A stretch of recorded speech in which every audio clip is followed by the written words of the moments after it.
Olá pessoal, tudo bem? Texto da Palavra de Deus, João capítulo 2, Evangelho conforme escreveu João, capítulo 2, versículos 13 ao 16. Diz o seguinte a Palavra do Senhor: E estava próxima a Páscoa dos judeus, e Jesus subiu a Jerusalém, e achou no templo os que vendiam bois, e ovelhas, e pombos, e os cambiadores assentados. E tendo feito um azorrague de cordas, lançou todos fora do templo, bem como os bois, as ovelhas, e espalhou o dinheiro dos cambiadores, e derribou as mesas. E disse aos que vendiam pombos: Tirai daqui estes, e não façais da casa de meu pai casa de vendas. E os seus discípulos lembraram-se do que está escrito: O zelo da tua casa me devorará. Queridos, esse texto narra um dos maiores escândalos protagonizados por Jesus. Sim, foi um escândalo, porque por ocasião desse evento aqui, muitos novos convertidos se desviaram, muitas pessoas deixaram de seguir Jesus, espalhou-se por toda a circunvizinhança de Jerusalém, de Israel, os países vizinhos, que em Israel tinha um louco, alguém que se dizia filho de Deus, mas que entrava furioso dentro do templo, quebrando tudo, expulsando todo mundo, quem sabe até acertando chibatada, assim, porque um azorrague de cordas é uma espécie de chibata. Ele improvisou ali uma chibata e saiu irado. Mas o texto, o versículo 17, diz que os discípulos se lembraram do que está escrito: o zelo da casa do Senhor, o zelo pela santidade, a obra de Deus, devora quem ama a obra de Deus de verdade. E Jesus era o Filho de Deus, é o Filho de Deus. O zelo de Jesus pela obra, pelas coisas certas, era tremendo a ponto dele se irar diante do pecado, diante da imundícia, diante da sujeira que os pastores, os líderes do povo de Israel naquela época já praticavam. Desde o início sempre houve corrupção, sempre houve falsos profetas, falsos mestres, falsos doutores, falsos pastores. Sempre houve. E até Jesus voltar, isso tende a aumentar. No entanto, essa mesma Bíblia diz, não é que Deus, o Deus lá da época de Jesus, o Deus de Abraão, Isaac e Jacó, o Deus do Éden, ele nunca mudou. Ele permanece o mesmo. O apóstolo Paulo, escrevendo aos Gálatas, no capítulo 6, versículo 7 em diante, ele diz: Não erreis, porque Deus não se deixa escarnecer. Tudo o que o homem semear na sua carne também ceifará a corrupção. Nós estamos vendo, querido, a exemplo, queridos irmãos, a exemplo daqueles líderes corruptos que profanaram o templo. Jesus vivia sempre dizendo: vocês tenham reverência ao entrar no templo. Vocês tenham reverência ao adorar a Deus. Vocês saibam se comportar na casa do Senhor. Sejam honestos, sinceros. Não se envolvam com o ambiente político de Roma. Não procurem benesses de Pilatos, de Herodes, do imperador. Não. Não envolvam as coisas de Deus com a corrupção do mundo. E aí Jesus vai para a Galileia, passa um tempo fazendo a obra na Galileia, ao norte de Israel. Quando ele retorna, que entra em Jerusalém, ele vê os líderes, os crentes, os cristãos, com certeza o povo pecando, fazendo tudo quanto não presta dentro do templo, porque via na liderança o espelho. Por isso que eu costumo dizer, e abro um parênteses para repetir mais uma vez, o problema da igreja nos dias atuais, e em todos os tempos, nunca foram as pessoas em si, ou seja, as ovelhas, mas sempre é a liderança. E hoje, nos nossos dias aqui no Brasil, nós estamos vendo uma degeneração espiritual, moral, social, por parte dos líderes, principalmente os líderes das grandes igrejas, ditas igrejas centenárias. Quanto maior a igreja, maior a corrupção da liderança. Homens que transformaram a igreja, a instituição que um dia Deus colocou em suas mãos, muitos um dia Deus colocou nas suas mãos, muitos um dia foram chamados, mas esses homens estão totalmente desviados. Esses homens estão na condição de Saul, Lá no capítulo 16 de 1 Samuel, versículos 13 e 14. O versículo 13 diz que Samuel ungiu Davi e o Espírito do Senhor se apoderou de Davi. O versículo 14 diz que o Espírito do Senhor se retirou de Davi e passou a atormentá-lo um espírito mau. Saul, a partir dali, governou mais ou menos 15 ou mais anos. Foram mais de 15 anos. Continuou com a autoridade de rei, de governante do mundo, de governante sem a direção de Deus, mas a unção de Deus que proporciona a qualquer homem de Deus graça, poder, autoridade, zelo pela obra de Deus, intimidade com Deus, Deus havia retirado dele. E desta mesma forma, Deus tem retirado essa unção de muitos líderes, principalmente dessas grandes convenções, destas grandes igrejas centenárias, inclusive. São homens que transformaram a obra de Deus, a igreja de Deus, em uma empresa particular, em uma empresa de negócios, de negociatas, de negócios escusos. Estamos vendo por esses dias, nós estamos no mês de julho de 2023. Escândalos e mais escândalos envolvendo esses caciques das grandes igrejas. Há um grande escândalo aí que está vindo à tona em uma grande igreja centenária em que o patriarca, é porque as igrejas têm patriarcas, viu? Tem dono, já governa essa instituição por décadas e os seus filhos agora estão em guerra, em conflito pelo poder. Porque quem tem poder não quer abrir mão do poder. Principalmente quando se fala de poder secular, de poder mundano. Então, esses filhos já estão em guerra, o pai ainda nem morreu. Já estão em guerra, como inimigos, se comportando como inimigos, como qualquer família desestruturada, rica, milionária, que só pensa em dinheiro, que é o dinheiro, que é a riqueza, que rege as relações dessa família, que a gente vê aí nos noticiários. Irmão matando irmão, matando pai, se matando por poder, por dinheiro. Nós estamos vendo isso dentro daquilo que deveria ser a igreja do Senhor. Mas o mesmo Jesus que entrou com a Azorrague, com a chibata, limpando o templo e causou um grande escândalo para quem não conhece a Bíblia, não é? Porque tudo é escândalo. Jesus continua com a Azorrague, com a chibata. E eu estou vendo, pelos acontecimentos, principalmente nessas grandes igrejas, nessas grandes convenções centenárias, que Jesus está limpando a ira, está limpando a sujeira, a podridão, a carniça, o mau cheiro.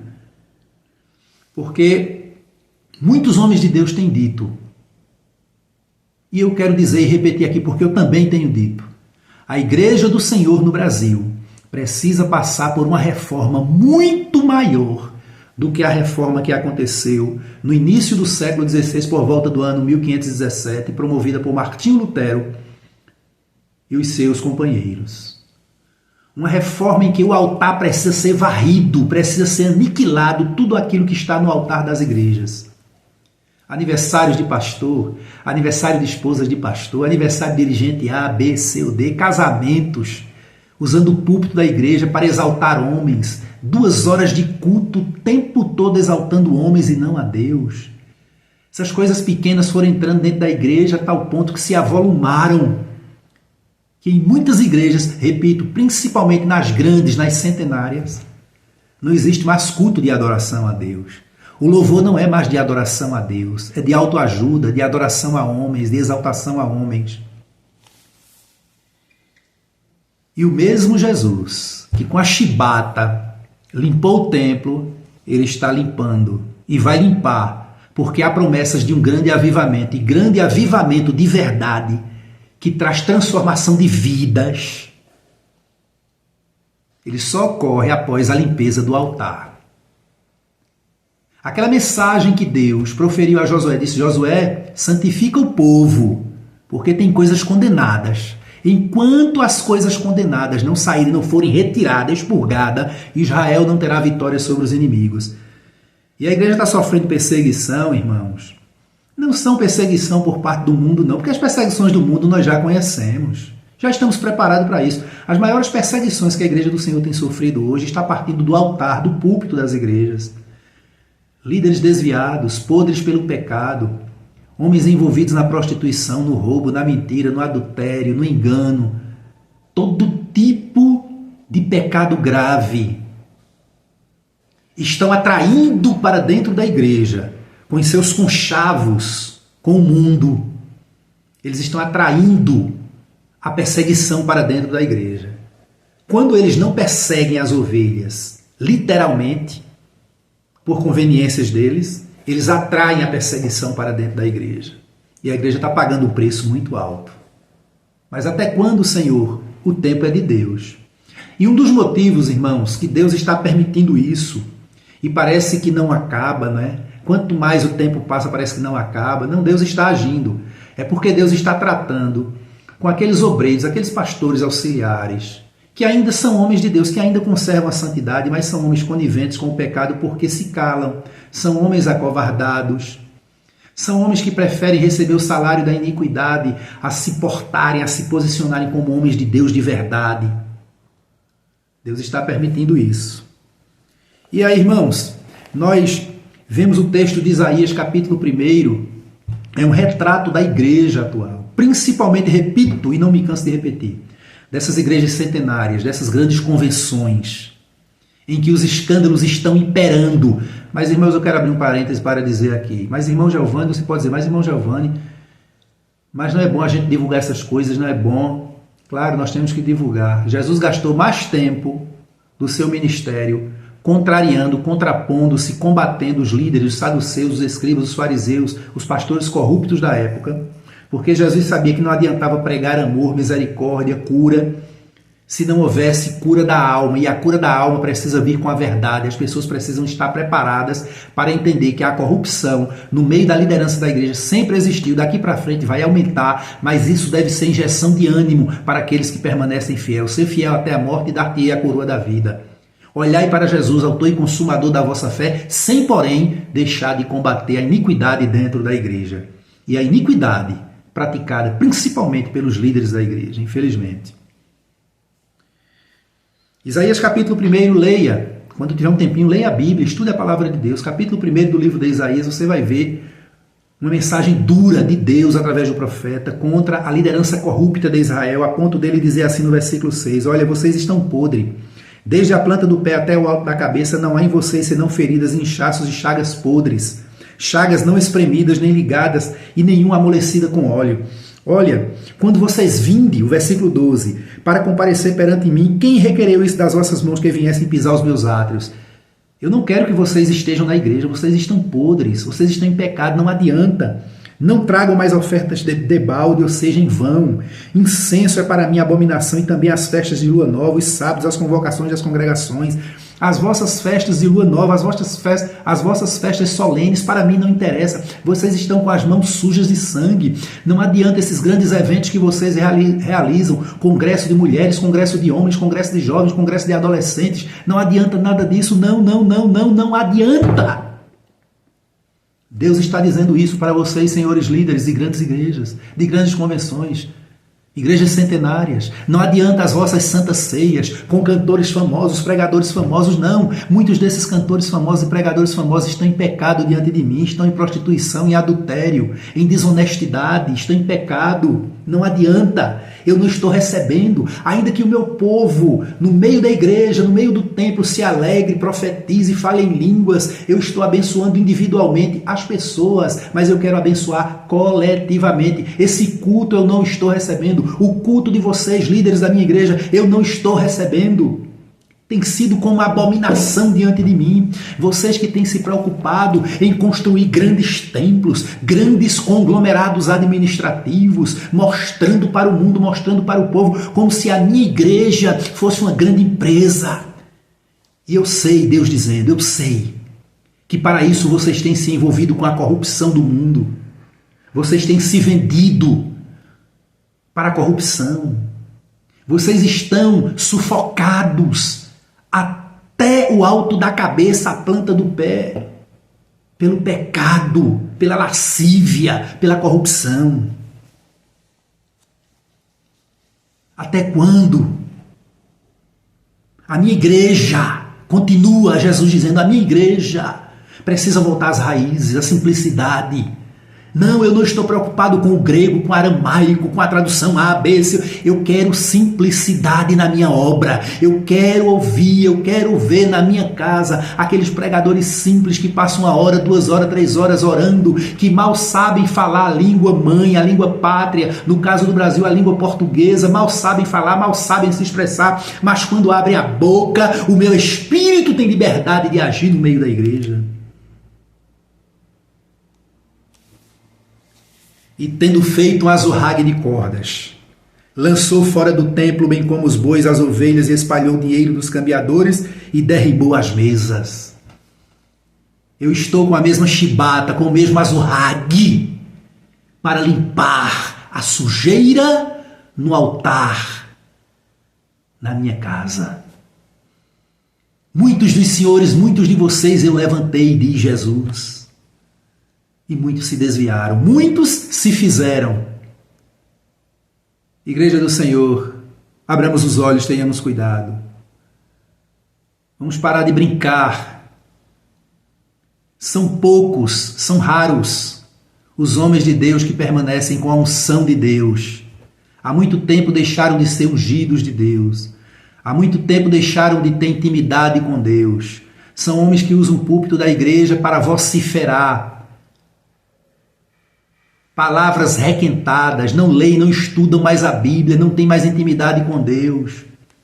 Não adianta conclamar a igreja para orar, para jejuar, para fazer sacrifício, se quem conclama está mais sujo do que qualquer coisa. Primeiro o altar tem que ser limpo. Igreja do Senhor, não percam o tempo de vocês, orando, clamando, atendendo ao chamamento de líderes caídos, de líderes desviados, de líderes arrogantes, prepotentes, soberbos. Não! Ore em casa, procure os cultos simples. No culto de oração, dobre o seu joelho e ore, mas não atente para o convite, para a conclamação feita por esses líderes totalmente pervertidos. Intercedam por eles em silêncio, na sua casa, no seu momento de oração, porque talvez ainda haja esperança. Por que digo isso? Porque muitos deles, seja idoso ou não, já estão condenados ao inferno.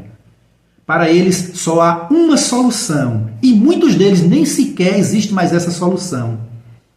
Porque já pecaram tanto, já debocharam tanto de Deus, que Deus já o reservou para a perdição eterna. Mas aqueles que ainda há uma esperança, a única esperança para eles é rasgar as vestes, jogar pó na cabeça e gritar: eu quero ser disciplinado, eu quero ser destituído da minha condição de pastor, eu não tenho mais condição de liderar a igreja, eu quero ser tratado pela disciplina eclesiástica. Se não fizerem isso, o caminho é o inferno, porque a Bíblia nos ensina dessa forma.